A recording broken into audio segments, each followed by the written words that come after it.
आप देख रहे हैं MKA टीवी न्यूज। छोटी बड़ी खबरों के लिए हमारे चैनल को सब्सक्राइब करें और बेल आइकन को दबाएं। आपने 2021 में उत्तर प्रदेश के अंदर Uttar Pradesh state forensic institute का शिलान्यास किया था। 2023 से ये फॉरेंसिक इंस्टीट्यूट काम करना प्रारंभ कर दिया है। जुलाई 2024 से आदरणीय प्रधानमंत्री जी के मार्गदर्शन और नेतृत्व में देश के अंदर 3 नए कानून लागू होने के लिए जो कार्यक्रम, जो कार्य योजना आगे बढ़ाई गई, आज उसके परिणाम हम सबके सामने हैं। भारतीय न्याय संहिता 2023, भारतीय नागरिक सुरक्षा संहिता 2023 और भारतीय साक्ष्य अधिनियम 2023, इन 3 नए कानून की दृष्टि जो ये 3 नए कानून है, जिसकी मूल भावना दंड आधारित न होकर के न्याय प्रधान है, इनमें वैज्ञानिक साक्ष्य और तकनीक का ज्ञान अत्यंत महत्वपूर्ण। एक क्षेत्र में बिना भेदभाव के शासन की योजना का लाभ या शासन में हिस्सेदारी का लाभ बिना भेदभाव के हर नागरिक को प्राप्त हो, हर नौजवान को प्राप्त हो, हर गांव, गरीब, किसान, नौजवान, महिलाएं, इन सबको प्राप्त हो, उसका हिस्सा बनाने का एक कार्यक्रम है। यह केवल एक प्रशासनिक आयोजन नहीं, यह कार्यक्रम उत्तर प्रदेश सरकार के अंदर आदरणीय प्रधानमंत्री और आदरणीय गृह मंत्री जी के उस विजन को प्रभावी ढंग से लागू करने का कार्यक्रम है, जो हमारी सामाजिक प्रतिबद्धता, सुशासन की सिद्धि और सुरक्षा के संकल्प का यह एक जीवंत उदाहरण बन रहा है।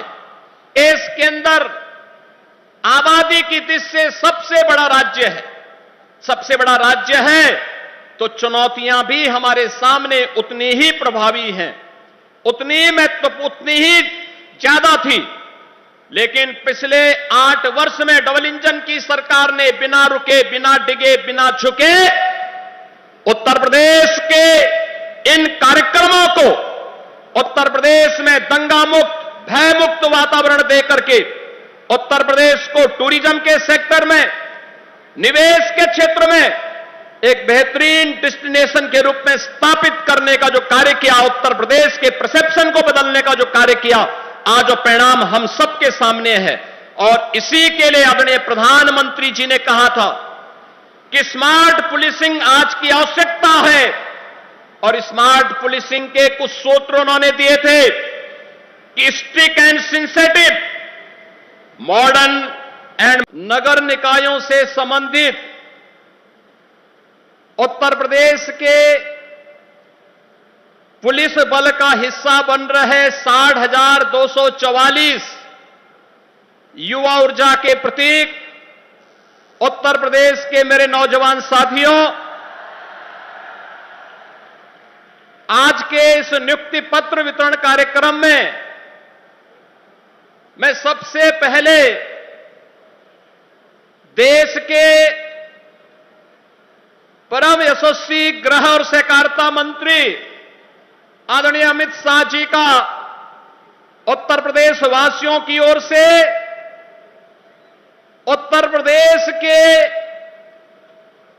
आप सभी 60,244 नवनियुक्त पुलिस कार्मिकों की ओर से हृदय से स्वागत करता हूं, अभिनंदन करता हूं।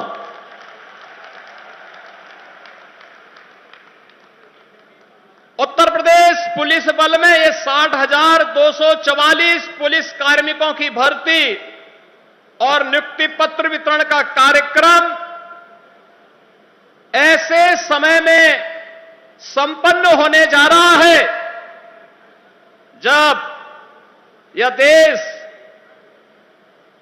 सेवा, सुशासन और गरीब कल्याण के आदरणीय प्रधानमंत्री श्री नरेंद्र मोदी जी के 11 वर्ष के कार्यकाल को एक नए भारत के रूप में हर भारतवासी के लिए उसके जीवन में परिवर्तनकारी सिद्ध होकर के बिना भेदभाव के शासन की योजना का लाभ उस तक पहुंचाने का कार्य हुआ है। बहनों और भाइयों, आज का एक कार्यक्रम आदरणीय प्रधानमंत्री जी के यशस्वी नेतृत्व, आदरणीय गृह मंत्री जी के यशस्वी मार्गदर्शन का परिणाम है। पिछले 8 वर्ष में डबल इंजन की प्रदेश की सरकार ने 8.5 लाख से अधिक सरकारी नौकरियां उत्तर प्रदेश के नौजवानों को दे करके रखना 31/3/2026 को ये देश नक्सलवाद से मुक्त हो जाएगा।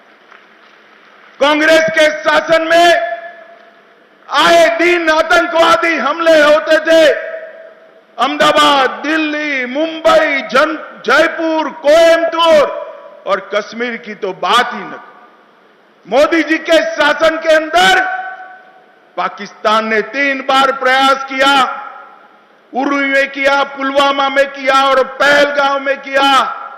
उरी में किया, सर्जिकल स्ट्राइक की। पुलवामा में किया, एयर स्ट्राइक की। और पहलगांव में ऑपरेशन सिंदूर कर आतंकियों के मुख्यालय को चूर चूर कर दिया, जमीन में मिला दिया।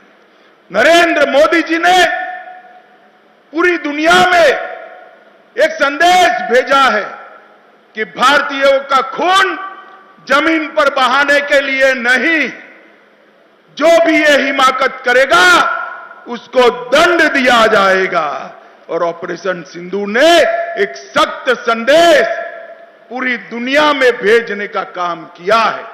और हमारी सेना के वीर जवानों की सटीक मारक क्षमता ने जहां बैठकर गरजते थे, पर वही ऐसी जगह पहुंचे जहां विश्व में कोई नहीं पहुंचा था। चंद्रमा के दक्षिण ध्रुव पर भारत का यान उतरा और मोदी जी ने इसका नाम शिव शक्ति पॉइंट रखकर हमारे देश का संदेश पूरी दुनिया में दिया, मातृशक्ति का सम्मान किया। और कई सारे संस्कृति के पुनर्जीवन के काम नरेंद्र भाई ने। केदारनाथ धाम बना, बद्रीनाथ धाम बना, अयोध्या जी में राम लल्ला विराट मंदिर में विराजमान हो चुके हैं। काशी विश्वनाथ का कॉरिडोर बन चुका है। सोमनाथ का मंदिर सोने का बनने की शुरुआत हो चुकी है। ट्रिपल तलाक समाप्त हो गया है। और देश में उत्तराखंड में कॉमन सिविल कोड वाला हमारा पहला राज्य बनाने का काम नरेंद्र मोदी जी के शासन में हुआ। और वक्फ बोर्ड के नाम पर जो अवैध भूमियां कब्जे होती थी, जो भ्रष्टाचार होता था, नया वक्फ कानून, वक्फ की कानी पाई भी कोई चोर न पाए, इतना सख्त कानून बनाने का काम